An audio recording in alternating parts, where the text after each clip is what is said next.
12ஆம் வகுப்பு கணிதம் அலகு 6 வெக்டர் இயற்கணிதத்தின் பயன்பாடுகள் பயிற்சி 6.4 முதல் கணக்கு பார்க்கலாம். 4i gap + 3j gap - 7k gap என்ற வெக்டரை நிலை வெக்டராக கொண்ட புள்ளி வழி செல்வதும் 2i gap - 6j gap + 7k gap என்ற வெக்டருக்கு இணையானதுமான நேர்கோட்டின் துணையலகு அல்லாத வெக்டர் சமன்பாடு மற்றும் கார்ட்டீசியன் சமன்பாடுகளை காண்க என கேட்கப்பட்டுள்ளது. ஒரு வெக்டரை நிலை வெக்டராக கொண்ட புள்ளி வழி செல்லக்கூடிய வெக்டாரை ஏ வெக்டார்னு எடுக்கலாம். அதே போல் எந்த வெக்டாருக்கு இணையாக கொடுக்கப்பட்டுள்ளதோ அதை பி வெக்டார்னு எடுக்கணும். இப்போ வினாவில் அமைந்திருக்கக்கூடிய ஏ வெக்டாரின் மதிப்பானது ஏ வெக்டார் என்பது 4i gap + 3j gap - 7k gap ஆகும்.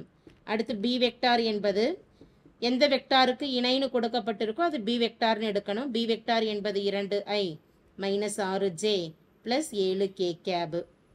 நேர்கோட்டின் துணையலகு அல்லாத வெக்டர் சமன்பாடு கார்ட்டீசியன் சமன்பாடும் கேட்கப்பட்டுள்ளது.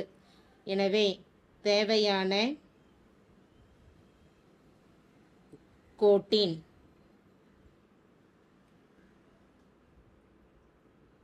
துணையலகு அல்லாத வெக்டர் சமன்பாடானது துணையலகு அல்லாத வெக்டர் சமன்பாடு r vector - a vector cross b vector = 0 ஆகும். இதில் a மற்றும் b இன் மதிப்புகளை பிரதியிடுவோம்.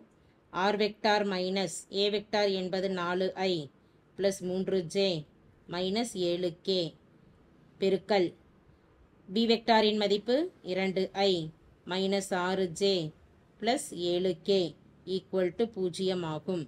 அடுத்து தேவையான கார்ட்டீசியன் சமன்பாட்டின் எழுதலாம். தேவையான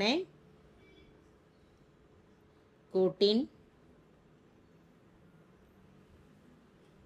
Cartesian சமன்பாடானது x - x1/b1 y - y1/b2 z - z1/b3.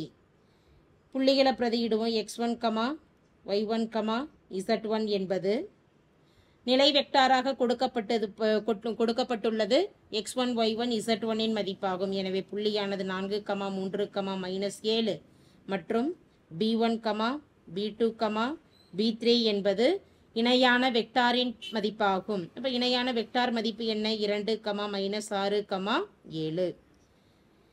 மதிப்புகளை பிரதியிடும் பொழுது தேவையான கோட்டின் சமன்பாடானது x - x1 இன் மதிப்பு 4/b1 இன் மதிப்பானது 2 = y - y1 இன் மதிப்பு 3/b2 என்பது -6. z - z1 இன் மதிப்பு -7. வெளியில் மைனஸ் இருக்கிறதுனால -+7ன்னு கிடைக்கும். b3 இன் மதிப்பானது 7 x - 4/2 y - 3/-6 z + 7 என்பது 7 என்பது கார்ட்டீசியன் சமன்பாடு ஆகும். தேங்க்யூ.